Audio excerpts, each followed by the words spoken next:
ವತಿಯಿಂದ ಪ್ರಪ್ರಥಮ ಬಾರಿಗೆ ಪ್ರಾರಂಭವಾಗಿರುವಂತಹ ಈ ಒಂದು ಆನ್ಲೈನ್ ತರಬೇತಿಗೆ ಸ್ವಾಗತ ಸುಸ್ವಾಗತ. ಎಲ್ಲ ವಿದ್ಯಾರ್ಥಿ ಮಿತ್ರರಿಗೆ ಒಂದು ಪ್ರಥಮವಾಗಿ ನಿಮಗೆ 10ನೇ ತರಗತಿ ವಿದ್ಯಾರ್ಥಿಗಳಿಗೆ ಸಂಬಂಧಪಟ್ಟಂಗೆ ಒಂದು ಲಂಬಕೋನ ತ್ರಿಭುಜದಲ್ಲಿ ಎತ್ತರವು ಪಾದಕ್ಕಿಂತ 7 ಸೆಂಟಿಮೀಟರ್ ಕಡಿಮೆಯಾಗಿದ್ದರೆ ಅದರ ವಿಕರ್ಣದ ಉದ್ದ 13 ಸೆಂಟಿಮೀಟರ್ ಆಗಿದ್ದರೆ ಉಳಿದೆರಡು ಬಾಹುಗಳ ಉದ್ದಗಳನ್ನು ಕಂಡುಹಿಡಿಯಿರಿ ಅಂತ ಪ್ರಶ್ನೆ. ಈ ಒಂದು ಪ್ರಶ್ನೆಗೆ ಸಂಬಂಧಪಟ್ಟಂಗೆ ತ್ರಿಭುಜ ಎಬಿಸಿ ಒಂದು ಲಂಬಕೋನ ತ್ರಿಭುಜ. ಎಬಿಸಿ ಅನ್ನೋದು ಒಂದು ಲಂಬಕೋನ ತ್ರಿಭುಜವಾದ್ರೆ ಬಿಸಿ ಪಾದ ಎಕ್ಸ್ ಈ ಪಾದಕ್ಕಿಂತ 7 ಸೆಂಟಿಮೀಟರ್ ಎತ್ತರ ಕಡಿಮೆ ಇದೆ. ಆದ್ದರಿಂದ x-7 ಎತ್ತರವು ಅದರ ಪಾದಕ್ಕಿಂತ 7 ಸೆಂಟಿಮೀಟರ್ ಕಡಿಮೆ ಇದ್ರೆ ಮೈನಸ್ ಮಾಡ್ಕೋಬೇಕು. ವಿಕರ್ಣದ ಉದ್ದ 13 ಸೆಂಟಿಮೀಟರ್ ಅಂತ ಆಗಿರ್ಲಿ. ಬಿಸಿ ಪಾದ ಆಗಿರ್ಲಿ ಬಿಸಿ x ಸೆಂಟಿಮೀಟರ್. ಎ ಬಿ ಎತ್ತರ ಆಗಿರ್ಲಿ ಪಾದವು ಎತ್ತರವು ಅದರ ಪಾದಕ್ಕಿಂತ 7 ಸೆಂಟಿಮೀಟರ್ ಕಡಿಮೆ ಇದೆ. ವಿಕರ್ಣದ ಉದ್ದವು ಎಸಿ 13 ಸೆಂಟಿಮೀಟರ್. ಇಲ್ಲಿ ಸೆಂಟಿಮೀಟರ್ ಆದ್ರೆ ಎ ಬಿ ಸಿ ಒಂದು ಲಂಬಕೋನ ತ್ರಿಭುಜ ಅಂತ ನಾನು ತಗೊಂಡ್ರೆ ಎ ಬಿ ಸಿ ಯಲ್ಲಿ ಕೋನ್ ಬಿ = 90 ಡಿಗ್ರಿ. ಹಾಗಾದ್ರೆ ಪೈಥಾಗೋರಸ್ನ ಪ್ರಮೇಯ ಪ್ರಕಾರ A B square plus B C square AC square.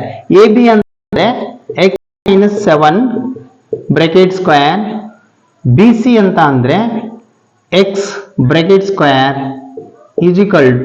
AC ಅಂದ್ರೆ 13 ಬ್ರಾಕೆಟ್ ಸ್ಕ್ವಯರ್. ಇಲ್ಲಿ a - b ಬ್ರಾಕೆಟ್ ಸ್ಕ್ವೇರ್ ಸೂತ್ರದ ಅಪ್ಲೈಸಿದಾಗ ನಿತ್ಯ ಸಮೀಕರಣವನ್ನು ಅಪ್ಲೈಸಿದಾಗ x ಸ್ಕ್ವೇರ್ 2 × 14x ಮೊದಲನೇ ಪದದ ವರ್ಗ, ಆಮೇಲೆ ಮೊದಲನೇ ಪದ ಮತ್ತು ಎರಡನೇ ಪದ ಗುಣಾಕಾರದ 2 ಪಟ್ಟು, ಆಮೇಲೆ ಕೊನೆಯ ಪದದ ವರ್ಗ ಅಂತ. Okay, 7 square plus x square ಅಂತ 13ರ ವರ್ಗ ಸಂಖ್ಯೆ 169.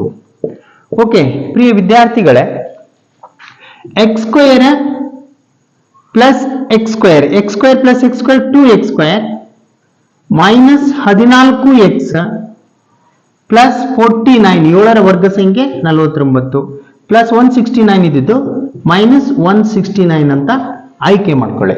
ಇಲ್ಲಿ ಎಲ್ಲ ಪದಗಳನ್ನ ನಾನು ಎಡಭಾಗಕ್ಕೆ ತಂದಂಗಾಯ್ತು. ಈಗ 2x ಸ್ಕ್ವೇರ್ ಮೈನಸ್ 14x ಇಲ್ಲಿ 169 ಮೈನಸ್ 769 ಪ್ಲಸ್ 49 ಅಂತಂದ್ರೆ ಮೈನಸ್ 120 ಅಂತ. ಈಗ ಇವೆರಡರು ಎಲ್ಲವೂ 2ರ ಗುಣಕಗಳಾಗಿರೋದ್ರಿಂದ ಈ 2ರಿಂದ ಸಹಜವಾಗಿ ನಾವು ಭಾಗಿಸಲಾಗಿ ಏನ್ ಸಿಗ್ತದೆ ಅಂತಂದ್ರೆ x square minus 7x minus 60 = 0 ಅಂತ. x square minus 7x minus 60 ಗುಣಿಸಿದ್ರೆ ಮೈನಸ್ 60 ಅಂತ ಬರಬೇಕು. ದೊಡ್ಡ ಸಂಖ್ಯೆಯಲ್ಲಿ ಸಣ್ಣ ಸಂಖ್ಯೆ ಕಳೆದ್ರೆ ಮೈನಸ್ 7 ಅಂತ ಬರಬೇಕು. ಇಲ್ಲಿ ಮಧ್ಯದ ಪದ ಮೈನಸ್ ಇದ್ದು ಕೊನೆ ಪದ ಮೈನಸ್ ಬಂದ್ರೆ ಬಂದಂತ 2 ಅಪವರ್ತನಗಳಲ್ಲಿ ದೊಡ್ಡ ಅಪವರ್ತ ಚಿಹ್ನೆ ಮೈನಸ್ ಆಗಿರ್ಬೇಕು, ಚಿಕ್ಕ ಅಪವರ್ತ ಚಿಹ್ನೆ ಪ್ಲಸ್ ಆಗಿರ್ಬೇಕು. ಬಹಳ ಸೂಕ್ಷ್ಮವಾಗಿ ನೋಡಿದಾಗ ಮಧ್ಯದ ಪದ ಮೈನಸ್ ಇದೆ, ಕೊನೆ ಪದ ಮೈನಸ್ 60 ಇದೆ ಅಂತ. ಮೈನಸ್ 7 ಮೈನಸ್ 60 60ರ ಅಪವರ್ತನ ಮಾಡಿದಾಗ ಮೈನಸ್ 12 ಪ್ಲಸ್ 5 ಅಂತ ನಾವು ಆಯ್ಕೆ ಮಾಡ್ಕೋಬೇಕು. x square minus 12x plus 5x minus 60 = 0 ಅಂತ. 3 ಪದಗಳನ್ನು 4 ಪದವಾಗಿ ವಿಂಗಡಿಸಿದಾಗ ಆ 4 ಪದದಲ್ಲಿ ಮತ್ತೆ 2 ಪದಗಳನ್ನು ಆಯ್ಕೆ ಮಾಡೋದು ಬಹಳ ಸರಳ ಆಗುತ್ತೆ. ಆದ್ದರಿಂದ ಈ x ಸ್ಕ್ವೇರ್ ಮೈನಸ್ 12x ನಲ್ಲಿ ಕಾಮನ್ ಆಗಿರೋದು ಅಥವಾ ಮಸ್ ಆಗಿರೋದು ಅಂತ ಯಾವುದು ಅಂದ್ರೆ x. ಇಲ್ಲಿ x ಕಾಮನ್ ಆದ್ರೆ x ಸ್ಕ್ವೇರ್ ಮೈನಸ್ 12x ನಲ್ಲಿ x ಕಾಮನ್ ಆದ್ರೆ ಈ x ಸ್ಕ್ವೇರ್ಗೆ x ನಿಂದ ಭಾಗಿಸಿದಾಗ x ಬರ್ತದೆ, ಮೈನಸ್ 12x ಗೆ x ನಿಂದ ಭಾಗಿಸಿದಾಗ ಉಳಿದಿರೋದು ಮೈನಸ್ 12 ಅಂತ. ಆಮೇಲೆ plus 5x minus 60 plus 5x minus 60 ನಲ್ಲಿ ಕಾಮನ್ ಆಗಿರೋದು ಪ್ಲಸ್ 5 ಈ 5x ಗೆ 5 ದಿಂದ ಭಾಗಿಸಿದಾಗ ಉಳಿದು x.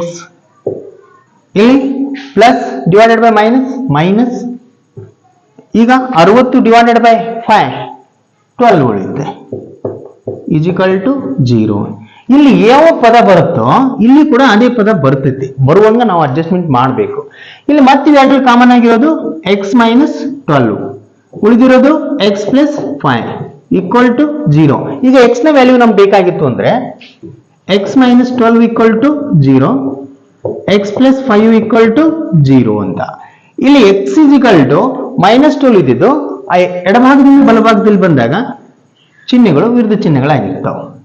X equal to 12, x equal to +5 ಇದ್ದಿದ್ದೆ -5 ಆಗ್ತದೆ. ಇಲ್ಲಿ ನಮಗೆ ಬೆಲೆ ಯಾವುದನ್ನ ಆಯ್ಕೆ ಮಾಡ್ಕೋಬೇಕಂತಂದ್ರೆ ಧನ ಪೂರ್ಣಾಂಕ ಇರೋದನ್ನ ನಾವು ಆಯ್ಕೆ ಮಾಡ್ಕೋಬೇಕು. ಧನ ಪೂರ್ಣಾಂಕವನ್ನು ಯಾಕೆ ಆಯ್ಕೆ ಮಾಡ್ಕೋಬೇಕು ಅಂದ್ರೆ ಉದ್ದ, ಎತ್ತರ, ವಯಸ್ಸು ಯಾವ್ದಾದ್ರು ಧನ ಪೂರ್ಣಾಂಕವಾಗಿರುತ್ತೆ. ಆದ್ರಿಂದ ನಾವು ಧನವನ್ನು ಆಯ್ಕೆ ಮಾಡಿಕೊಂಡಾಗ ನಾನು ಎಕ್ಸ್ ಅಂದ್ರೆ ಏನ್ ತಿಳ್ಕೊಂಡಿದ್ದೀನಿ, ಪಾದ ಅಂತ ತಿಳ್ಕೊಂಡಿದ್ದೀನಿ. ಆದ್ದರಿಂದ ಪಾದ ಎಕ್ಸ್ ಅಂದ್ರೆ 12 ಸೆಂಟಿಮೀಟರ್. ಎತ್ತರ ಪಾದಕ್ಕಿಂತ 7 ಸೆಂಟಿಮೀಟರ್ ಕಡಿಮೆ ಇದೆ. X -7, 12 -7, 12 7 5 centimetre. ಈಗ ನಾವು ಉತ್ತರವನ್ನ ಬರೆಯೋದ್ರಾಗ ನಾವು ಇಷ್ಟೇ ಬಂದ್ರೆ ಉತ್ತರ ಬಿಟ್ಬಿಡ್ತೀವಿ, ತಪ್ಪು. ನಾವು 100ಕ್ಕೆ 100 ಅಂಕಗಳನ್ನು ತೆಗೆದುಕೊಳ್ಳುವಾಗ ಇದು ತೊಂದರೆ ಆಗ್ತದೆ. ನಾವು ಇಷ್ಟಕ್ಕೆ ಬಿಟ್ಟರೆ ಉತ್ತರ ಅಷ್ಟಕ್ಕಷ್ಟು ಅಪೂರ್ಣ ಆಗ್ತದೆ. ಆದ್ದರಿಂದ ನಾವು ಕೊನೆಯಲ್ಲಿ ಬರೀಬೇಕು, ಪಾದ 12 ಸೆಂಟಿಮೀಟರ್, ಎತ್ತರ 5 ಸೆಂಟಿಮೀಟರ್ ಅಂತ ಬರೆದಾಗ ಅಲ್ಲಿಗೆ ನಮ್ಮ ಉತ್ತರ ಪೂರ್ಣಗೊಳ್ಳುತ್ತೆ. ಓಕೆ, ಧನ್ಯವಾದಗಳು. ಸ್ಪೀಡ್ ಕೋಚಿಂಗ್ ಕ್ಲಾಸ್ ವತಿಯಿಂದ ಬಳವು ಮಾನಿ ಬಾಳು ಸರ್ ಎಲ್ಲ ವಿದ್ಯಾರ್ಥಿಗಳಿಗೆ ಬೆಲ್ ಐಕನ್ನ ಕ್ಲಿಕ್ ಮಾಡಿ, ಅದ್ರ ಜೊತೆಗೆ ಈ ಒಂದು ಸ್ಪೀಡ್ ಕೋಚಿಂಗ್ ಕ್ಲಾಸನ್ನು ಬೆಳೆಸಿ, ಅದೇ ರೀತಿ ಈ ನಮ್ಮ ಚಾನಲ್ಗೆ ಸಬ್ಸ್ಕ್ರೈಬ್ ಮಾಡಿ. ಧನ್ಯವಾದಗಳೊಂದಿಗೆ